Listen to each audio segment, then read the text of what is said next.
السلام علیکم ورحمۃ اللہ وبرکاتہ۔ الحمدللہ رب العالمین، اللہم صلی علی محمد وعلی آل محمد۔ سیرت النبی صلی اللہ علیہ وآلہ وسلم کی کلاس نمبر 9 کے ساتھ آپ کے سامنے آج حاضر ہیں۔ تو آئیے اس کلاس کا آغاز کرتے ہیں۔ سٹارٹ کے اندر آپ سلائیڈ شو کے اوپر دیکھ رہے ہوں گے، ہم نے 4 جو ہیں اس میں ٹاپکس لکھے ہوئے ہیں۔ سب سے پہلے سودا بنت زمعہ رضی اللہ تعالیٰ عنہا، یہ وہ ہستی ہیں جن کا نبی علیہ الصلوۃ والسلام سے دوسرا نکاح ہوا۔ دراصل 10 نبوی کے اندر، یعنی جب نبی علیہ السلام نے اپنی نبوت کا اعلان کیا تو اس کے تقریباً 10ویں سال جب سیدہ خدیجہ رضی اللہ تعالیٰ عنہا کا انتقال ہوتا ہے تو اس کے بعد نبی علیہ السلام کافی غمگین بھی رہتے ہیں ان کی جدائی کے اندر، اور اسی طریقے سے صحابہ اور صحابیات بھی دیکھتے ہیں کہ آپ کے بچوں کو بھی کسی عورت یا خاتون کی ضرورت ہے جو کہ ان کی دیکھ بھال بھی کر سکے اور ان کے معاملات کو بھی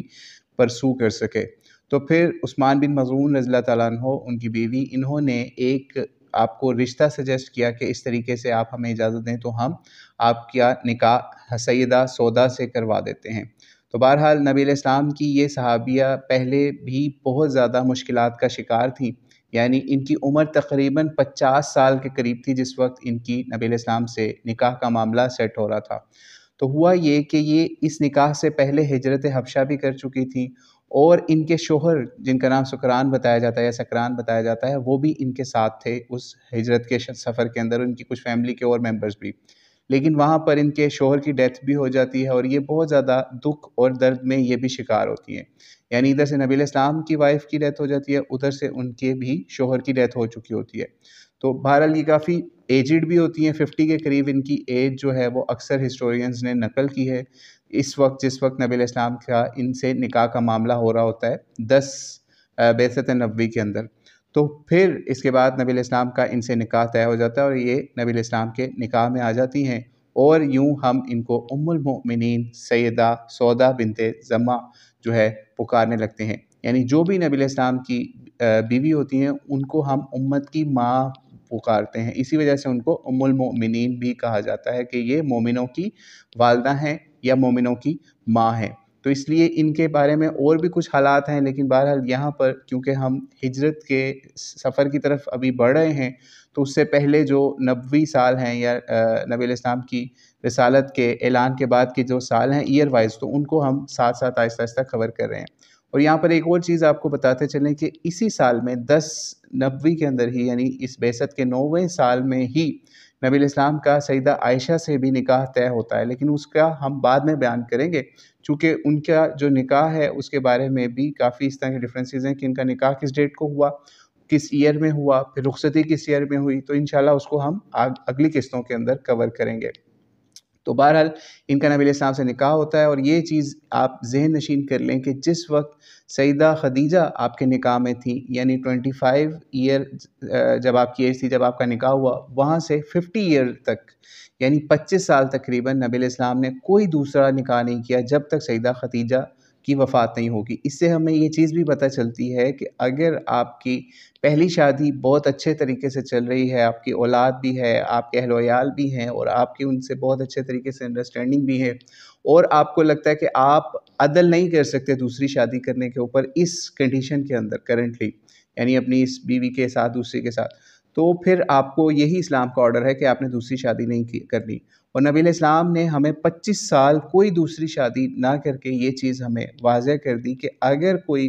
ایک شادی بھی رکھے بہت لمبا عرصہ اور کوئی دوسرا نکاح نہ کرے تو اس میں بھی کوئی ممانعت یا کوئی فضیلت والا عمل نہیں ہے، ٹھیک ہے۔ تو اس لیے اگر آپ جب آپ کی شادیاں ہوں، کیونکہ اس وقت زیادہ تر بچے اس پروگرام کو سن رہے ہیں، تو ان کا جب نکاح ہو تو ان کی اگر پہلی شادی ہی اچھے طریقے سے اور آپ اس میں ہی عدل بڑی مشکل سے کر رہے ہیں تو دوسری شادی کرنے کی ضرورت نہیں ہے۔ لیکن اگر آپ یہ سمجھتے ہیں کہ آپ دوسری شادی کے قابل بھی ہیں اور آپ عدل بھی کریں گے، آپ کی سوسائٹی کے اندر آپ کے لیے کوئی بڑا پرابلم بھی نہیں ہوگا، تو آپ دوسری شادی بھی کر سکتے ہیں۔ اور یہاں پر ایک اور چیز سمجھتے جائیے، ساتھ ساتھ ہم ہر نکاح کے ساتھ آپ کو یہ چیز بتاتے بھی جائیں گے، ٹھیک ہے۔ اور یہ کسی نے ریز ہینڈ کیا ہے تو یہ اینڈ میں کوئی کویسچن ہو تو آپ اینڈ میں لکھ کر بھیج دیجیے گا، پھر ہم ان کو بھی کور کر لیں گے، ٹھیک ہے۔ تو اس لیے یہ مسئلہ ہے کہ نبی علیہ السلام کے جتنے بھی نکاح ہوں گے ان کے آپ کو ساتھ ساتھ بتاتے چلیں گے ان کی حکمتیں کیا تھیں۔ یہاں پر بھی آپ یہ سوچئے کہ اس کی ایک بہت بڑی حکمت یہ تھی کہ لوگوں کو یہ بھی اس وقت دکھانا تھا کہ بڑی عمر کی عورت سے بھی شادی کی جا سکتی ہے اور بڑی عمر کے مرد بھی بڑی عمر کی عورت سے شادی کر سکتا ہے. یعنی نبی علیہ السلام کی عمر بھی تقریباً اس وقت 50 سال تھی اور سیدہ سودا کی عمر بھی اس وقت تقریباً 50 سال تھی جس وقت یہ شادی ہو رہی ہے. اور دوسری طرف حبشہ میں آپ سفر بھی کر چکی تھیں اور بیوہ بھی ہو گئی تھیں، وہاں پہ آپ بھی دکھی تھیں، تو ان کی بھی تالیف قلب کرنی تھی. اور ان کا یہ نبی علیہ السلام کے ننیال یعنی جو نانا والی سائڈ ہوتی ہے اس طرف سے بھی ان کا تعلق تھا خاندان سے، تو اس سے بھی لنک سٹرونگ کرنے کے لیے بھی یہ نکاح جو ہے بہت امپورٹنس کا بعد میں بھی باعث بنا.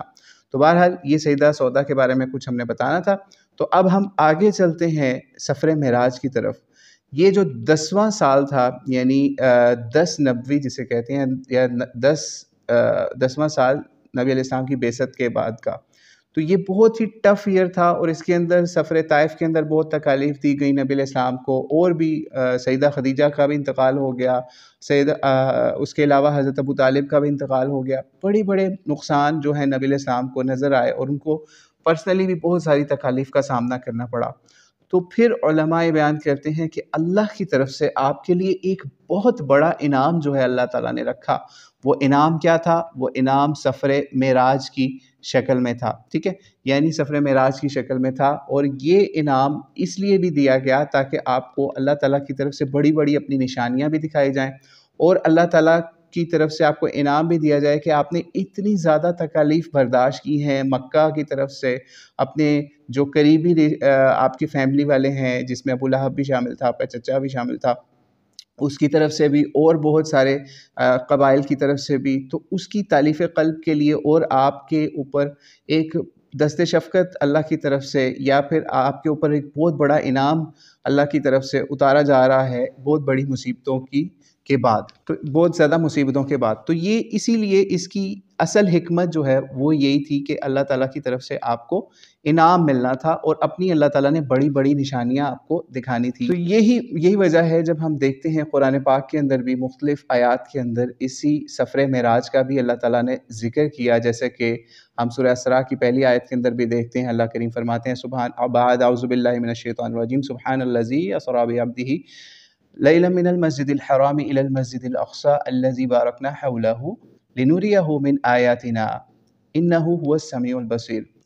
اس آیت کے ساتھ بھی اور بھی مختلف آیات کے اندر بھی اللہ تعالیٰ نے اس کی طرف کچھ اشارہ فرمایا ہے، جس سفر کی طرف اللہ تعالیٰ کے نبی علیہ السلام نے سفر کیا. اور اس کی جب ہم ڈیٹیل دیکھتے ہیں کچھ احادیث کے اندر یا سیرت کی کتابوں کے اندر، تو بتایا جاتا ہے کہ نبی علیہ السلام کو خانہ کعبہ کے قریب حضرت جبرائیل علیہ السلام لے کے آئے یا ان کو ملے یہاں پر. تو نبی علیہ السلام، ہم واقعہ معراج کی بات کر رہے تھے، واقعہ معراج کی ابتدا اس طریقے سے ہوتی ہے کہ حضرت جبرائیل علیہ السلام جو کہ فرشتوں کے سردار ہیں، وہ آتے ہیں نبی علیہ السلام کے پاس، اور اس وقت نبی علیہ السلام خانہ کعبہ کے پاس ہوتے ہیں، اور نبی علیہ السلام کیا سینہ وہ چاک کرتے ہیں، اور اس میں سے آپ کا دل جو ہے وہ نکالتے ہیں، اور ایک ٹرے، گولڈن کلر کا ٹرے ان کے پاس ہوتا ہے، تشت جسے کہتے ہیں، اور اس میں رکھ کے نبی علیہ السلام کا جو سینہ مبارک سے دل نکالا ہوتا ہے اس کو ایک خاص ٹریٹمنٹ کرتے ہیں وہاں پہ. اور کچھ روایت میں بھی بتایا جاتا ہے کہ زمزم سے یا کسی چیز سے اس کو دھوتے بھی ہیں. بہرحال یہ دھونا، پھر اس کے بعد نبی علیہ السلام کے لیے ایک سواری منگوائی جاتی ہے. اس سواری کا بتایا جاتا ہے، اس کا نام براق بتایا جاتا ہے. ٹھیک ہے، براق بتایا جاتا ہے. یہ سمجھ لیجئے گھوڑے سے کچھ ہائٹ میں چھوٹی اور جو ہوتی ہے، اور اس طریقے سے ایک اسپیشل قسم کی سواری ہوتی ہے. ٹھیک ہے، اور اس کی سپیڈ کے بارے میں احادیث میں ہمیں یہ بھی ملتا ہے یا روایات میں ملتا ہے کہ جہاں تک انسان کی نظر جاتی تھی نا، وہاں تک اس کی سپیڈ، وہاں تک اس کی ایکسیس ہوتی تھی. یعنی فار ایگزامپل یہاں سے اگر آپ لیٹ سے آپ 5 کلومیٹر دور تک کی کوئی چیز آپ کو نظر آ رہی ہے، تو سمجھ لیں کہ یہ اتنی سپیڈ سے وہاں پر چلی جاتی ہے. یہ ہم آپ کو ایک ایسٹیمیٹ آپ کو دے رہے ہیں اپنے سے، لیکن بہرحال اس کے بارے میں یہی روایات میں ملتا ہے کہ اتنی سپیڈ اس کی ہوتی تھی کہ جس طرف آپ کی نظر اٹھتی تھی اس انتہا تک یہ فوری پہنچ جاتی تھی، اتنی اس کی سپیڈ تھی. تو بہرحال یہ جب یہ سواری کے اوپر حضرت جبرائیل علیہ السلام نے آپ کو سوار کیا، اور یہاں سے پھر آپ کو کچھ روایات کے مطابق آپ کو ڈائریکٹ جو ہے وہ بیت المقدس لے کے جایا گیا. لیکن کچھ ایسی روایات بھی ہمیں مل جاتی ہیں جس کے اندر پتہ چلتا ہے پہلے آپ کو مدینہ کے اندر لے کے جایا گیا، جسے طیبہ کا نام بھی دیا جاتا ہے. یعنی نبی علیہ السلام کی جہاں پر ہجرت ہونی تھی تو حضرت جبرائیل علیہ السلام پہلے آپ کو مدینہ لے کے گئے یا مدینہ طیبہ لے کے گئے، پھر وہاں پہ آپ نے نماز ادا کی، پھر وہاں سے پھر آپ کو بیت المقدس میں لے جایا گیا۔ بیت المقدس کے قریب یا اس میں جو کوہ طور پہ بھی آپ کو لے کے جایا گیا، ٹھیک ہے، جہاں پہ حضرت موسیٰ علیہ السلام سے آپ کا نے اللہ تعالیٰ سے کلام کیا تھا، وہاں پر بھی آپ کو لے جایا گیا، ٹھیک ہے۔ پھر اسی طریقے سے جہاں پہ حضرت عیسیٰ علیہ السلام کی پیدائش ہوئی تھی وہ علاقہ بھی دکھایا گیا۔ پھر اس کے بعد وہاں پر مختلف انبیاء جو ہیں ان سے بھی آپ کی ملاقاتیں ہوئی۔ پھر یہاں سے آپ کو اللہ تعالیٰ نے اس آسمانوں کی طرف اٹھا لیا، یعنی آسمانوں کی طرف اس طریقے سے اٹھایا۔ اچھا، یہاں پر بھی ایک چیز سمجھ لیجئے، کچھ لوگوں کے مطابق براق پر ہی آپ آسمان پہ گئے بیت المقدس سے، لیکن کچھ علماء کے مطابق وہاں سے اللہ تعالیٰ نے آپ کو جبرائیل علیہ السلام کے ذریعے سے آسمان کے اوپر ڈائریکٹ اٹھا لیا۔ جب اس کی ہم ڈیٹیلز دیکھتے ہیں، جس طرح سے آواز کٹ کٹ کر آ رہی ہے، ایک منٹ، ابھی کچھ آواز ٹھیک ہے؟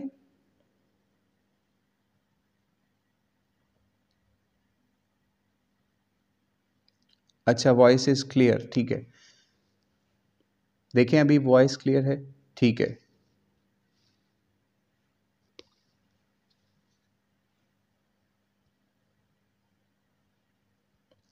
جی، ٹھیک ہے، آواز ٹھیک آ رہی ہے ابھی، اوکے۔ سب اپنے مائک میوٹ رکھیں تاکہ آواز میں کوئی ایشو نہ رہے، ٹھیک ہے جی۔ لیٹس کنٹینیو کرتے ہیں، ٹھیک ہے۔ تو ہم بات کر رہے تھے کہ پھر اللہ تعالیٰ نے آپ کو وہاں سے بیت المقدس سے آسمانوں کی طرف اٹھایا۔ جب آپ پہلے آسمان کے اوپر پہنچے تو وہاں پر جو بھی وہاں کا کوئی گارڈ تھا یا جو انٹری پوائنٹ تھا، وہاں پر اس نے پوچھا کہ کون آئے آپ کے ساتھ؟ حضرت جبرائیل علیہ السلام نے نبی علیہ السلام کا تعارف کروایا اور بتایا کہ ان کو بلایا گیا ہے۔ بہرحال پہلے آسمان کے اوپر پہنچے جب، تو وہاں پر آپ کی جو ہے ملاقات حضرت آدم علیہ السلام سے ہوئی، ٹھیک ہے، انہوں نے بھی آپ کو سلام کیا، نبی علیہ السلام نے بھی ان سے سلام کیا۔ پھر حضرت جبرائیل علیہ السلام آپ کو دوسرے آسمان کے اوپر لے کے گئے، تو وہاں پر بھی آپ کی دو انبیاء سے ملاقات ہوئی، یعنی حضرت عیسیٰ اور حضرت یحییٰ علیہ السلام سے، ٹھیک ہے۔ تو ان دونوں سے آپ کی ملاقات ہوئی۔ پھر تیسرے آسمان کے اوپر آپ کو لے جایا گیا، وہاں پہ حضرت یوسف علیہ السلام سے آپ کی ملاقات ہوئی۔ پھر چوتھے آسمان پر لے جایا گیا، وہاں پر حضرت جبرائیل بھی آپ کے ساتھ تھے، وہاں پر حضرت ادریس علیہ السلام سے آپ کی ملاقات ہوئی۔ پھر پانچویں آسمان کے اوپر حضرت ہارون علیہ السلام سے آپ کی ملاقات ہوئی۔ چھٹے آسمان کے اوپر حضرت موسیٰ علیہ السلام سے آپ کی ملاقات ہوئی، اور ساتویں آسمان کے اوپر آپ کی حضرت ابراہیم علیہ السلام سے ملاقات ہوئی، ٹھیک ہے۔ تو یہ آپ کی یہاں پر ملاقاتیں ہوئی مختلف انبیاء کے ساتھ۔ پھر اس کے بعد آپ کو یہاں سے مزید آگے سدرۃ المنتہا تک بھی لے جایا گیا، اور یہاں پر آپ کو بیت المعمور جو ہے اس کا بھی نظارہ ہے، اس کو بھی دکھایا گیا۔ یعنی بیت المعمور وہ جگہ ہے جہاں پر فرشتے عبادت کے لیے جمع ہوتے ہیں، اور تقریباً بتایا جاتا ہے کہ 70,000 فرشتے جو ہیں روزانہ آتے ہیں، اور ان ایک دن میں آتے ہیں، اور ان کی اس کے بعد کبھی باری نہیں آنی۔ یعنی اتنی بزیسٹ پلیس ہے، اور اتنے زیادہ ملائکہ ہیں اللہ تعالیٰ کے جو خاص وہاں پہ عبادت کرنے کے لیے وہاں پر حاضر ہوتے ہیں، ٹھیک ہے۔ پھر اس کے بعد سدرۃ المنتہا کے پاس پہنچایا گیا۔ پھر وہاں سے پھر آپ کو کچھ مشاہدے کروائے گئے، کچھ 4 قسم کی وہاں پر آپ کو نہریں بھی دکھائی گئیں، بڑے بڑے سائز کی، جس میں سے 2 نہریں جو ہیں ان کا بتایا جاتا ہے وہ ویزیبل تھیں یا ظاہری تھیں، اور جو 2 جو ہیں وہ باطنی تھیں، ٹھیک ہے۔ یعنی اس کے بارے میں مزید ہمیں ڈیٹیل نہیں ملتی، لیکن بہرحال یہ بھی بتایا جاتا ہے۔ پھر اس کے علاوہ حوض کوثر جو ہے وہ بھی آپ کو دکھایا گیا، وہ بھی ایک نہر کی شکل میں تھا۔ یعنی حوض کوثر جو ہے اس کے بارے میں یہ بھی بتایا جاتا ہے کہ جو اس کی سائڈز تھیں یا بریجز تھے یا سائڈز تھیں، وہاں پر موتی جو ہیں اس سے ڈیکوریشن ہوئی تھی، وہ اسپیشل قسم کے موتی تھی جن سے ڈیکوریشن تھی۔ اور یہ حوض کا بھی یہ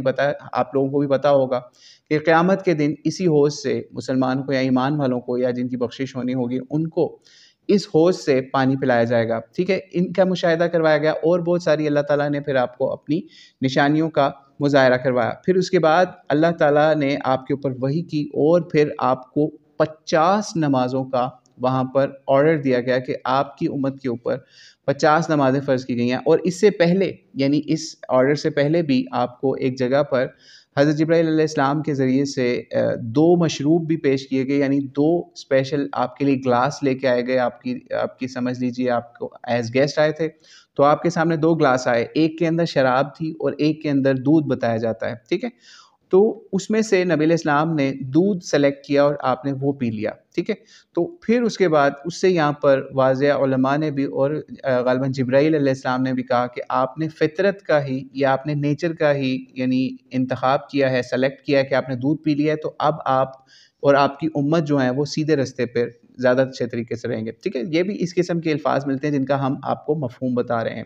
ٹھیک ہے۔ پھر اس کے بعد آپ کو جب 50 نمازیں ملیں تو آپ اس کے بعد پھر واپس جب اتر رہے تھے آسمانوں سے نیچے حضرت جبرائیل علیہ السلام کے ساتھ، تو آپ سے مختلف انبیاء نے بھی پوچھا کہ آپ سے اللہ تعالیٰ نے آپ کو کیا چیز عطا کی، یعنی کیا حکم دیا یا کیا فریضہ آپ کو دیا ہے۔ تو بہرحال جب آپ نیچے آ رہے تھے تو وہاں پر آپ کو حضرت موسیٰ علیہ السلام سے آپ کی دوبارہ ملاقات ہوتی ہے۔ حضرت موسیٰ علیہ السلام نے آپ سے پوچھا کہ آپ کو کیا دیا گیا ہے اس طریقے سے، تو آپ نے ان کو بتایا کہ اس طریقے سے 50 نمازیں۔ تو حضرت موسیٰ علیہ السلام نے آپ کو فرمایا نبی علیہ السلام کو کہ میں اپنی جو بنی اسرائیل کے ٹائم پہ دیکھ چکا ہوں، یہ بہت مشکل کام ہے، آپ کی امت 50 نمازیں نہیں ادا کر سکے گی، تو آپ اللہ تعالیٰ کے پاس واپس جائیں اور اللہ تعالیٰ سے اس میں کمی کی، اس کو کم کرنے کی درخواست کریں۔ نبی علیہ السلام واپس جاتے ہیں، پھر اس کے بعد نبی علیہ السلام پھر اللہ تعالیٰ سے ریکویسٹ کرتے ہیں، یعنی ریکویسٹ کرنے کا جو بھی طریقہ ہے وہ ہمیں احادیث میں روایات میں نہیں ملتا، تو پھر اس میں کمی کر دی جاتی ہے، لیکن پھر پوچھتے ہیں واپس آتے ہوئے، پھر حضرت موسیٰ علیہ السلام سے نبی علیہ السلام کی ملاقات ہو جاتی ہے، وہ پھر پوچھتے ہیں، تقریباً 4 سے 5 دفعہ اسی طریقے سے نبی علیہ السلام کو وہ یہی بات کہتے ہیں کہ اور کم کروائیں، یعنی پہلی دفعہ جاتے ہیں تو 10 کم ہوتی ہیں، دوسری دفعہ بھی 10 کم ہو جاتی ہیں، تیسری دفعہ بھی 10 کم ہو جاتی ہیں، 4تھ ٹائم بھی جاتے ہیں تو 10 کم ہو جاتی ہیں، تو جب 5th ٹائم پہ مزید 5 کم ہو جاتی ہیں نا، یعنی 5th ٹائم کے اوپر 5 کم کر دی جاتی ہیں، تو پھر حضرت موسیٰ علیہ السلام پھر کہتے ہیں کہ یہ بھی بہت زیادہ ہیں، اس سے بھی کمی کروائیں۔ تو بہرحال یہاں پہ یہ چیز سمجھنے کی ضرورت ہے کہ جب یہ بات ہو رہی تھی حضرت موسیٰ علیہ السلام کے پاس، تو اللہ تعالیٰ کی طرف سے ایک خاص آواز آتی ہے کہ اس طریقے سے میں نے یہی امت کے اوپر فرض کیا اور میرا حکم جو ہے وہ تبدیل نہیں ہوتا، ٹھیک ہے۔ یہ بات آواز آتی ہے اور پھر اللہ تعالیٰ 5 امت کے اوپر نمازیں فرض کر دیتا ہے، اور ساتھ میں ایک اور زبردست خوشخبری بتاتے ہیں کہ اسی سے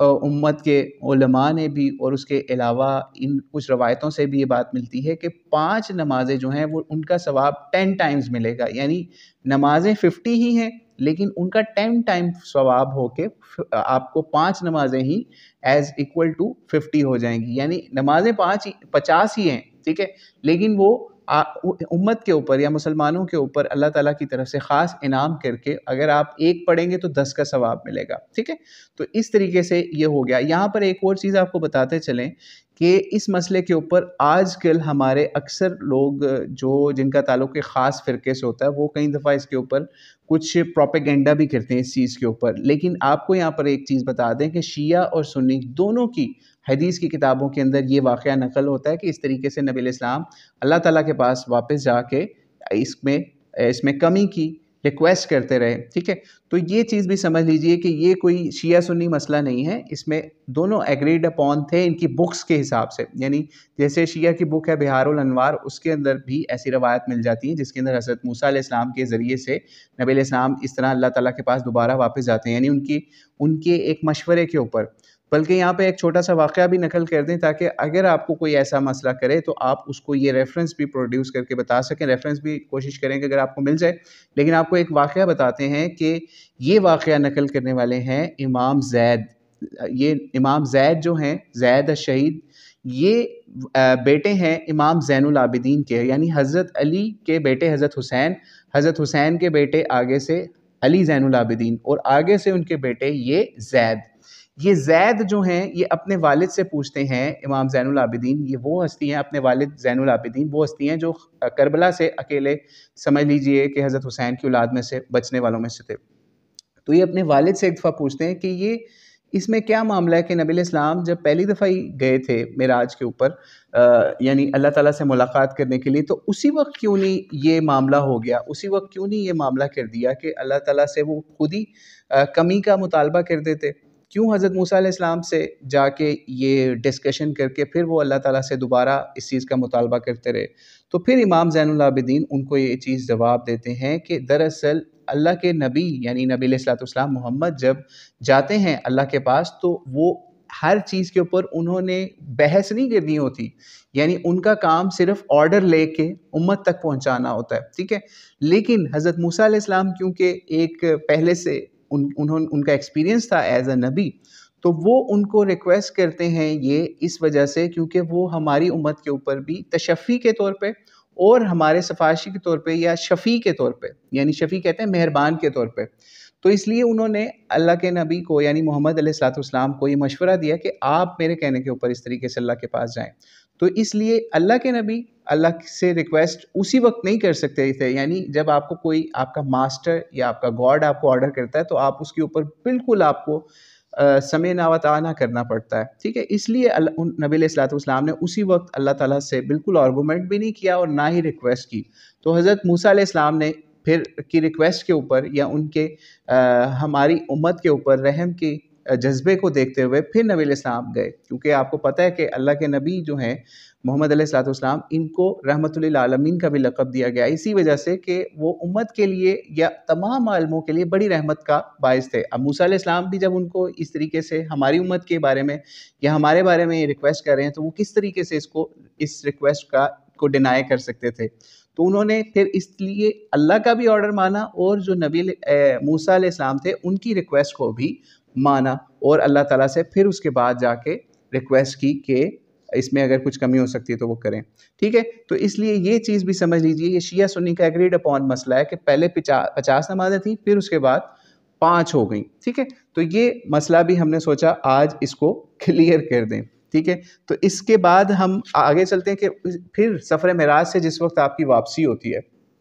ٹھیک ہے، جب سفر معراج سے واپسی ہوتی ہے وہ بھی بہت بڑا مسئلہ مسلمانوں کے لیے ٹیسٹ تھا اس وقت. دراصل سفر معراج جو ہے وہ ہم پہلے بتا چکے کہ اللہ تعالیٰ نے اپنی نشانیوں کا بھی مظاہرہ کروانا تھا اور اس کے ساتھ ساتھ ایک امت کے لیے اب آپ کو اس سٹیج پہ لے کے جا رہے ہیں، مسلمانوں کے لیے جنہوں نے ابھی اسلام قبول کیا تھا ان کے لیے ایک بہت بڑا ٹیسٹ کیس تھا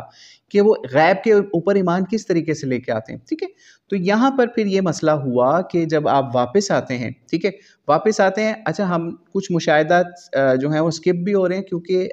وقت کی بھی کمی ہے، لیکن آپ کو یہ بھی بتاتے چلیں کہ وہاں پہ کچھ عذاب کی بھی شکلیں جو ہیں نبی علیہ السلام کو دکھائی گئیں معراج کے سفر کے اوپر. جیسے ایک جو ہے وہ روایات کے اندر بہت امپورٹنٹ ملتی ہے، ہمارے سے ریلیٹڈ بھی ہے تو ہمیں وہ بھی سمجھنی چاہیے کہ غیبت کرنے والوں کو بھی دکھایا گیا کہ وہ غیبت کرنے والے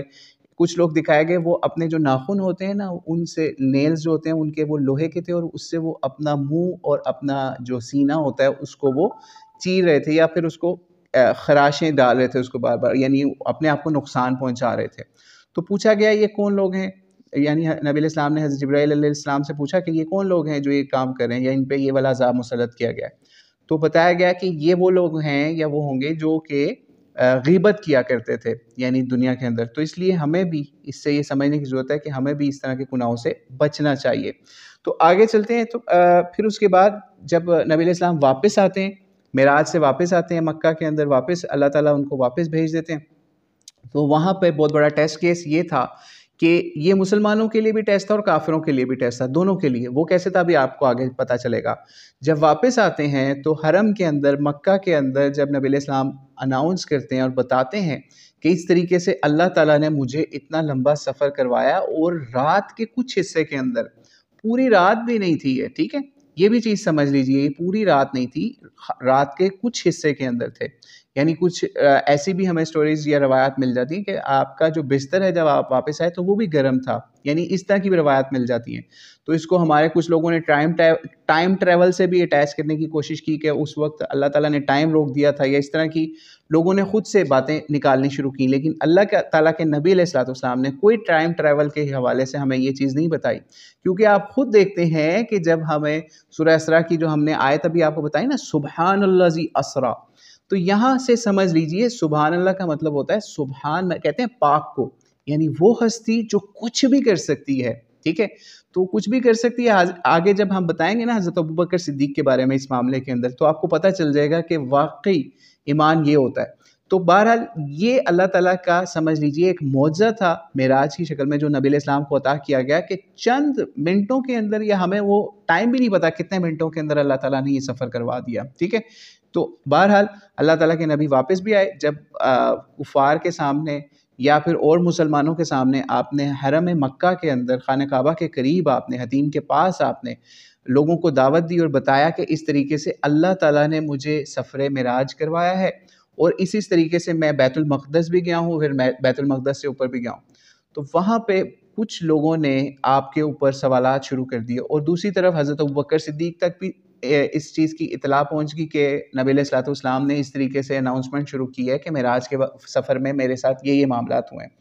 تو لوگوں نے جب بتایا تو انہوں نے کہا یہ کس نے کہا؟ انہوں نے کہا اللہ، آپ جن کا جو آپ کے دوست ہیں محمد صلی اللہ علیہ وسلم، انہوں نے یہ باتیں بتائی ہیں۔ تو انہوں نے کہا اگر انہوں نے کہا ہے تو بالکل انہوں نے سچ کہا ہے، ٹھیک ہے۔ یہی وجہ ہے کسی نے ایڈمٹ کر دیں، اچھا یہی وجہ ہے جس وقت یہ بات حضرت ابوبکر صدیق نے تصدیق کر دی نبی علیہ السلام کے اس معراج کے سفر کی، تو اسی سچ کی بنیاد کے اوپر یا اسی سچے آدمی یعنی نبی علیہ السلام کی تصدیق کی بنیاد کے اوپر آپ کو اس دن سے لوگوں نے صدیق کہنا شروع کر دیا، یا نبی علیہ السلام نے آپ کو صدیق کا لقب وہاں پر عطا کر دیا کہ یہ واقعی یہ اب سے ابوبکر صدیق ہے، ٹھیک ہے۔ یعنی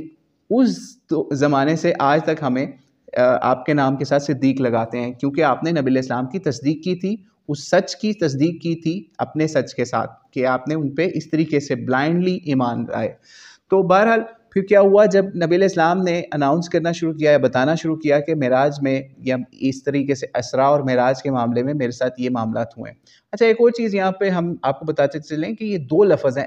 اسرا اور معراج، یعنی الاسراء، جب سورہ الاسراء جو ہے اس کے اندر بھی آپ دیکھتے ہیں نا اسراء، تو اس کا مطلب ہوتا ہے زمینی سفر کو اسراء کہتے ہیں، ٹھیک ہے۔ یعنی زمینی سفر جو کہ زمین کے اوپر ہوا، یعنی کہ مکے سے بیت المقدس تک کا سفر اس کو الاسراء کہتے ہیں، اور جو وہاں سے اوپر تک کا سفر ہے اس کو معراج کہتے ہیں۔ اس کو معراج اس لیے بھی کہتے ہیں عروج سے ہے، یعنی عروج آپ کو پتہ ہے نا کہ اوپر جانے والی کو کہتے ہیں کہ اوپر جانے کو، تو اس چیز کو یعنی جو اس سفر کا دوسرا پارٹ ہے، پہلے سفر کے حصے کو یعنی مکے سے بیت المقدس تک کے سفر کو الاسراء کا نام دیتے ہیں، اور اس سے اوپر تک کے سفر کو معراج کا نام دیتے ہیں، لیکن اوورآل اس کو معراج کا ہی نام دیا جاتا ہے، لیکن اگر یہ دونوں انٹرچینجیبلی بھی یوز ہو جاتے ہیں دونوں ورڈز ایک دوسرے کے لیے۔ تو بہرحال جب نبی علیہ السلام نے اس طریقے سے اناؤنسمنٹ کی تو کفار نے آپ کا ٹیسٹ لینا شروع کر دیا، کیونکہ وہاں پر ایسے لوگ بھی تھے، ایون کیا یہ بھی جاتا ہے کہ حضرت ابوبکر صدیق بھی بیت المقدس کا سفر کر چکے تھے پہلے، تو بیت المقدس کے بارے میں لوگوں نے کویسچننگ شروع کر دی نبی علیہ الصلوۃ والسلام سے کہ بیت المقدس کے اندر بازار کون سے ہیں، کھڑکیاں کیسی ہیں، فلاں چیز کیسی ہے، فلاں محلہ کیسا ہے، یعنی اس طریقے سے سوالات شروع کر دیے۔ تو نبی علیہ السلام کے بارے میں یہ آتا ہے روایات کے اندر کہ نبی علیہ السلام بہت زیادہ پریشان ہو گئے، لیکن اللہ تعالیٰ نے وہاں پر ایک اور معجزہ وہاں پہ ظاہر کر دیا نبی علیہ السلام کے لیے کہ آپ خود سوچیں ایک بندہ سفر کرنے جا رہا ہو تو یہ چھوٹی چھوٹی چیزیں وہاں پہ نوٹس نہیں کرتا، وہ تو اللہ تعالیٰ کی نشانیاں دیکھنے جا رہے تھے، وہ بھلا یہ تو نہیں دیکھنے جا رہے تھے کہ وہاں پہ کھڑکیاں کیسی ہیں، محلے کیسے ہیں، بازار کیسے ہیں، فلاں جگہ کیسی ہے، عمارت کیسی ہے، فلاں پہاڑ کیسا ہے، یہ چیزیں تو نہیں وہ دیکھ رہے تھے، ان کو نوٹس نہیں کر رہے تھے، یا ان کو یہ بھی نہیں آئیڈیا ہوگا کہ مجھ سے لوگ پوچھیں گے۔ تو اللہ تعالیٰ نے اس وقت ایک زبردست معجزہ ظاہر کیا نبی علیہ السلام کے لیے کہ خانہ کعبے کے قریب ہی ایک دیوار کے اوپر، جس طریقے سے آج ہم پروجیکٹر نہیں لائٹ تھرو ہوتی ہے اور ہمیں لگتا ہے کہ ایسے اسکرین بن جاتی ہے، اس طریقے سے اللہ تعالیٰ نے اس نبی علیہ السلام کے لیے معجزہ کیا کہ وہاں پر بیت المقدس جو ہے وہ دکھایا گیا، اور جو وہ سوال کرتے وہ جگہ پوائنٹ آؤٹ کر کے نبی علیہ السلام اس کا فوری جواب دیتے جا رہے تھے۔ یہ صرف نبی علیہ السلام کو یہ چیز نظر آ رہی تھی جس کا نبی علیہ السلام نے بتایا، اور لوگوں کو نہیں نظر آ رہا تھا کہ نبی علیہ السلام وہاں دیکھ کے بتا رہے ہیں۔ لیکن بہرحال جب نبی علیہ السلام نے یہ بھی اپنا معجزہ بیان کر دیا اور لوگوں کو ساری ڈیٹیلز اس شہر کی بھی بیان کر دی جہاں پہ آپ کو سفر کے لیے بلایا گیا، تو پھر بھی کفار مکہ کی بڑی تعداد نہ مانی، اور ایون یہاں تک روایات کے اندر ملتا ہے کچھ کم ایمان والے جو مسلمان ہوئے تھے نا، جو ابھی ان کا ایمان پکا نہیں تھا، انہوں نے بھی نبی علیہ السلام کا انکار کر دیا، وہ مرتد ہو گئے، انہوں نے کہا کہ ایسا ہو نہیں سکتا، ہم نہیں اس بات کو مانتے۔ لیکن حضرت ابوبکر صدیق نے اس وقت یہ بات بھی لوگوں کو بتائی کہ تم لوگ یہ بات کرتے ہو کہ ایک رات کے اندر وہ وہاں چلے گئے یا رات کے کچھ حصے میں چلے گئے اتنے لمبے سفر میں تو اس سے بھی بڑی بات مان کے ان کے اوپر ایمان لایا ہوں کہ میں تو ان کے اوپر جو وحی روزانہ آتی ہے آسمان سے، میں تو وہ مان کے ان کے اوپر ایمان لے کے آیا ہوں۔ یعنی آپ صرف ایک رات کے ایک کچھ حصے کے اوپر اس طرح کی کویسچننگ کر رہے ہیں، ہم تو روز اس چیز کا مشاہدہ کرتے ہیں، ان کی وحی کے اوپر ایمان لے کے آ رہے ہوتے ہیں۔ یہ بھی بہت گریٹ ورڈز تھے جو حضرت ابوبکر صدیق کے سیرت نگاروں نے لکھے ہیں کہ آپ نے اس طریقے سے بھی لوگوں کو سمجھایا تاکہ وہ ایمان کو نہ چھوڑیں یا پھر ایمان کو قبول کر لیں، یعنی مسلمانوں کو بھی اور کافروں دونوں کو یہ بات سمجھائی۔ تو بہرحال یہ معراج کے بارے میں کچھ ہم نے بتایا تھا، اور اس سے یہ چیز سمجھ لیجئے کہ معراج کا سب سے بڑا تحفہ جو ہے وہ 5 نمازیں ہی ہیں۔ تو ہمیں 5 نمازوں کو نبی علیہ السلام کی سیرت کو فالو کرتے ہوئے بالکل ان کے وقت کے اوپر پڑھنا چاہیے، اور اس کے اندر کوئی سستی وغیرہ کا مظاہرہ نہیں کرنا چاہیے۔ آپ یہاں تک دیکھیے کہ ہمیں سفر کے حوالے سے بھی نمازوں کے اندر آسانی ہے، اور دیگر اور معاملات کے اندر بھی نمازوں کے اندر نبی علیہ السلام نے خود پریکٹس کر کے جو آسانیاں دی ہیں ہم وہ اویل کریں، لیکن ان کی تعداد میں کبھی کسی قسم کی کمی نہ آنے دیں، تاکہ اللہ تعالی ہمیں ان 5 نمازوں کا ثواب ہمارے خلوص کی وجہ سے ہمیں 50 کے برابر ہی دے، ٹھیک ہے۔ تو یہ اللہ تعالیٰ کا معراج کے ذریعے سے نبی علیہ السلام کو انعام تھا، اور وہ تکلیفیں جو آپ برداشت کر چکے تھے اس کا بھی سمجھ لیجئے انعام تھا، اور مسلمان امت کے لیے بھی ان کا ایک بہت بڑا سمجھ لیجئے نبی علیہ السلام کو ایمان کا سمجھ لیں تحفہ ملا۔ پھر آگے چلتے ہیں، ہم یہ معراج کے بارے میں ابھی بات کر چکے، اب ہم اس سے نیکسٹ لیول پر چلتے ہیں۔ سلائیڈ کے اندر آپ دیکھ رہے ہوں گے بیعت عقبہ ہم نے لکھا ہوا ہے، ٹھیک ہے۔ بیعت عقبہ دراصل یہ وہ بیعت ہے جو منا، جو کہ منا آپ سمجھتے ہوں گے، جن لوگوں نے حج کیا ہوا ہے وہ، یا جنہوں نے نہیں کیا ہوا وہ دیکھیں گے وہاں منا پہ جا کے تو ان کو وہ علاقہ نظر آ سکتا ہے، یا اس کی شاید آئیڈینٹیفیکیشن آج ہو، عقبہ کا علاقہ۔ تو یہ جب مدینے سے یا اور علاقوں سے لوگ حج کے لیے آتے تھے تو اس جگہ پر ٹھہرتے بھی ہوا کرتے تھے اور یا آتے بھی ہوتے تھے۔ تو ایک مرتبہ یہ ہوا کہ اس طریقے سے مدینے سے لوگ حج کرنے کے لیے جب آئے، ٹھیک ہے، کیونکہ حج تو چل رہا تھا، اس کے اندر تو کوئی تعطل نہیں تھا، ٹھیک ہے، یعنی کفار کا حج تھا، وہ اپنے طریقے سے حضرت ابراہیم علیہ السلام سے اپنے آپ کو لنک کر کے شو کرتے تھے کہ ہم ابراہیمی ہیں، لیکن اصل میں وہ حج کیا تھا، وہ ایک سمجھ لیجئے ان کے بتوں کی پرستش کا ہی ایک طریقہ تھا۔ لیکن بہرحال اس کو نبی علیہ السلام نے بعد میں پاک بھی کیا، وہ جب ہم حج کے آپ کا آخری حج بیان کریں گے تو پھر اس میں بھی بیان کریں گے۔ تو بہرحال یہ ہوا کہ بیعت عقبہ کی طرف جب ہم جاتے ہیں تو اس سے پہلے ہوا یہ کہ 6 لوگ اس طریقے سے خاص نبی علیہ السلام سے، 6 یا 7 لوگ نبی علیہ السلام سے عقبہ کی گھاٹی یا عقبہ کے علاقے میں ملے، جو کہ منا کے قریب تھا، ٹھیک ہے۔ جب یہ یہاں پہ ملے، ٹھیک ہے، تو یہ بتایا جاتا ہے کہ یہ حج کا ہی موقع تھا۔ تو جب یہ آپ سے ملے، ان 6 لوگوں کا نام بتایا جاتا ہے: اسعد بن زرارہ، عوف بن الحارث، رافع بن مالک، قتبہ بن عامر اور عقبہ بن عامر، اور کچھ لوگوں کے مطابق جو ہے عبادہ بن صامت یا پھر جابر بن عبداللہ، یہ نام مختلف ملتے ہیں۔ یہ وہ 6 لوگ تھے جنہوں نے نبی علیہ السلام سے خفیہ ملاقات کی، ٹھیک ہے، یعنی یہ سمجھ لیجیے بیعت عقبہ کا سمجھ لیجیے تناظر یہ بھی بن رہا ہے، ٹھیک ہے۔ کچھ لوگوں نے اس کو بیعت عقبہ اول بھی کہا ہے یا اولا کہا ہے، ٹھیک ہے، کچھ نے اس سے بھی پہلے کا اس کو کہا ہے، لیکن ہمیں مین چیز یہ کرنی ہے کہ مدینے کے اندر اسلام جانے کے لیے ابھی ہم تیاری ہو رہی ہے۔ جب یہ 6 لوگ نبی علیہ السلام سے ملے اور نبی علیہ السلام نے ان کے اوپر اسلام کی دعوت پیش کی، اور ان کو پتہ چل گیا، یہ ملتے ساتھ ہی آپ کو پہچان گئے، کیونکہ یہ آئے ہوئے تھے کہاں سے؟ یہ خزرج کے قبیلے سے یہ لوگ تھے جن کے ہم نے بھی آپ کو نام بتائے، مدینے سے آئے ہوئے تھے۔ مدینے کے اندر 2 بڑے ٹرائب تھے، ایک اوس اور دوسرے خزرج، اور تیسرے جو ان سے تھے یہودی تھے، وہ بھی 3 ٹرائبس کے اندر تقسیم تھے یا ڈیوائیڈڈ تھے۔ تو یہ اوس اور خزرج کے جب لوگوں میں سے 6 لوگ جو تقریباً بتایا جاتا ہے خزرج سے آئے ہوئے تھے، انہوں نے جب آپ کو دیکھا اور آپ کو بتایا کہ یہ تو آپ واقعی اللہ کے نبی ہیں، ہمیں تو یہ جو یہودی ہیں ہمیں ڈرایا کرتے تھے کہ ایک اللہ کے نبی نے آنا ہے، تو ہم ان کے ساتھ مل کے تم لوگوں کو ماریں گے اور ختم کر دیں گے،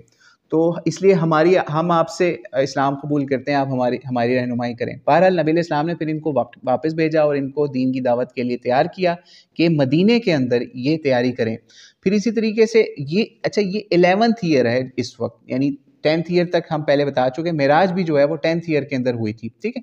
تو یہ جس وقت ہم دیکھتے ہیں 11th ایئر کے اندر یہ ہو رہی ہے بیعت عقبہ کا سمجھ لیجیے ایک تناظر بن رہا ہے۔ پھر یہی 6 لوگ جب یہ 7 لوگ جب نیکسٹ ایئر آتے ہیں 12th ہجری کے اندر، پھر حج کا موسم ہوتا ہے، پھر اسی جگہ پہ ملتے ہیں، رات کے ٹائم پہ چھپ کے نبی علیہ السلام سے ملتے ہیں۔ اب یہ 6 لوگ نہیں ہوتے، اب یہ 12 ہوتے ہیں، یہ کچھ اوس کے قبیلے سے ہوتے ہیں کچھ لوگ اور کچھ خزرج سے، یعنی اگر ہم دیکھیں ان کے اندر تو ان کے اندر ہمیں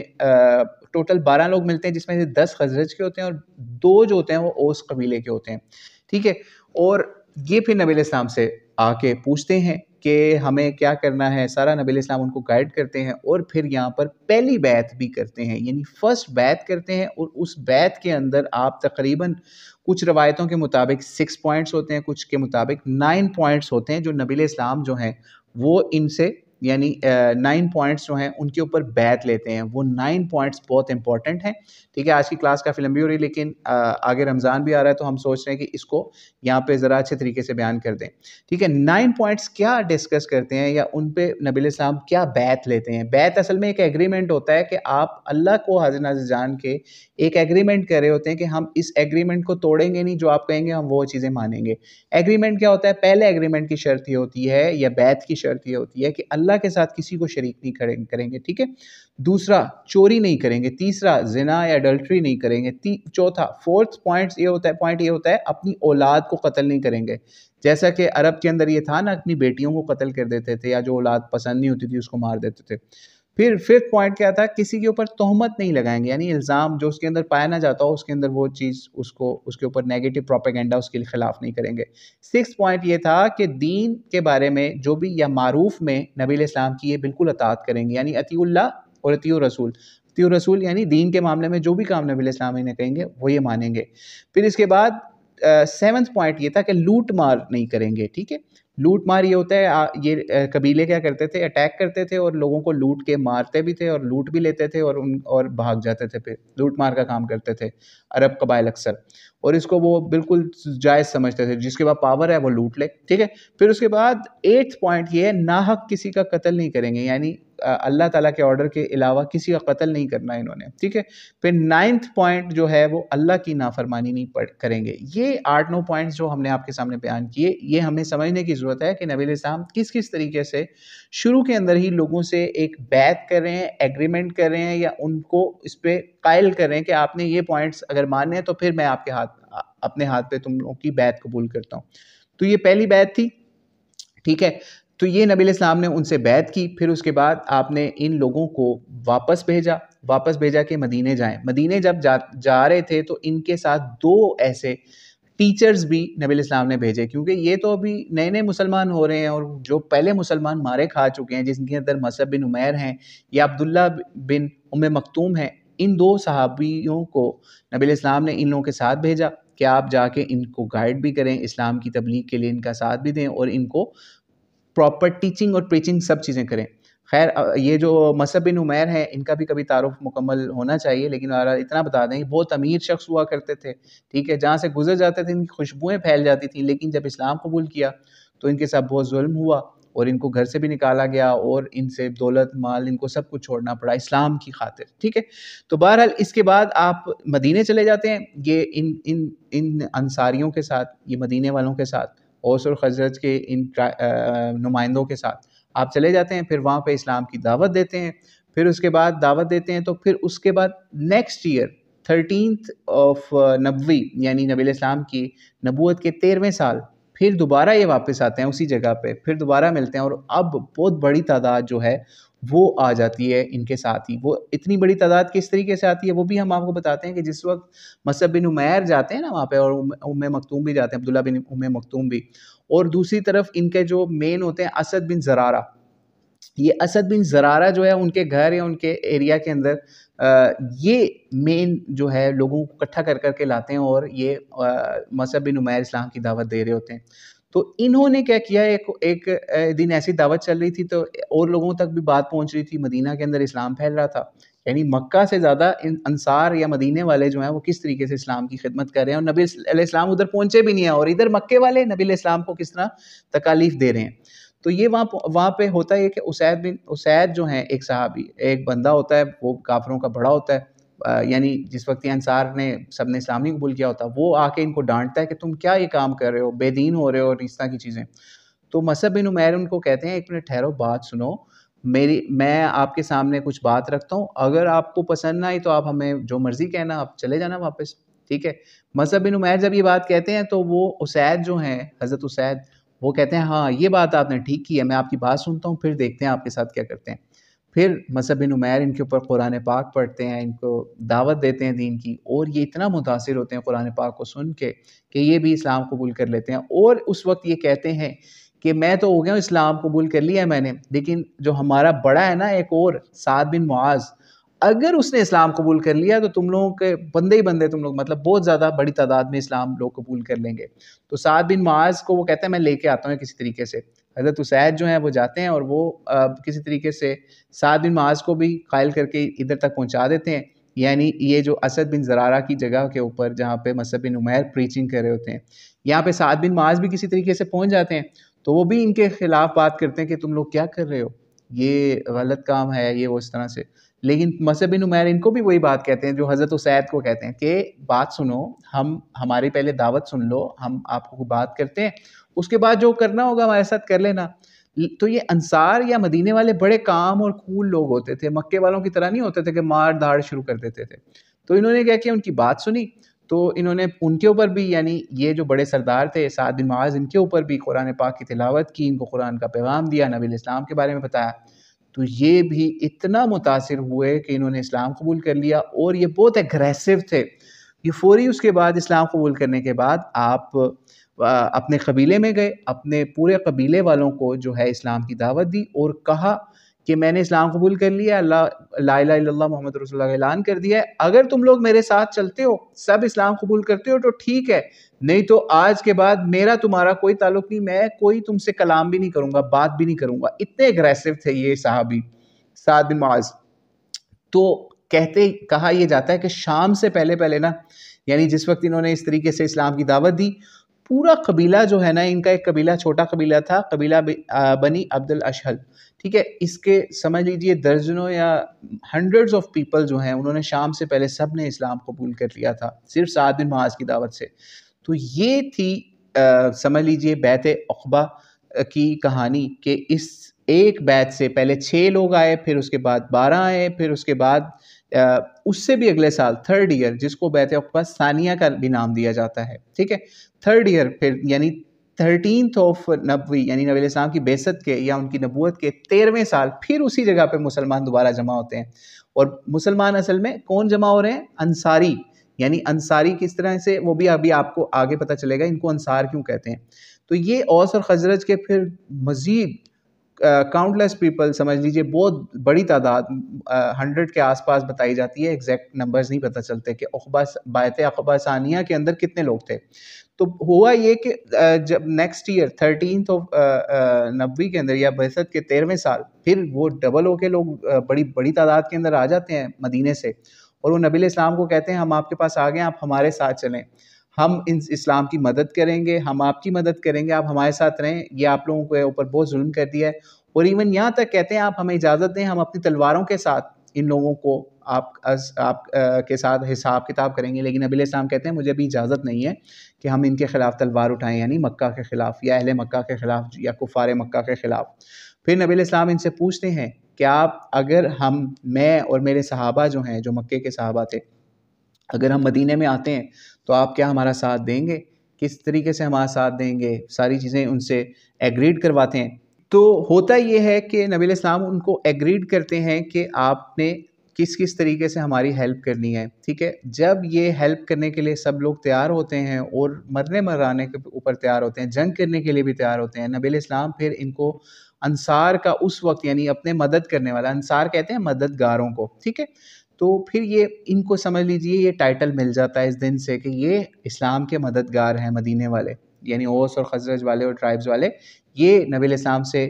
فل مدد کا بھی ایگریمنٹ کرتے ہیں اور کہتے ہیں کہ آپ ہماری طرف آئیں۔ اور نبی علیہ السلام جب انہیں کہتے ہیں ہم آئیں تو ہم کیا، تم لوگ ہمیں اپنے خاندانوں کے اندر، اپنے اہل و عیال کے اندر، اپنی ہر چیز کے اندر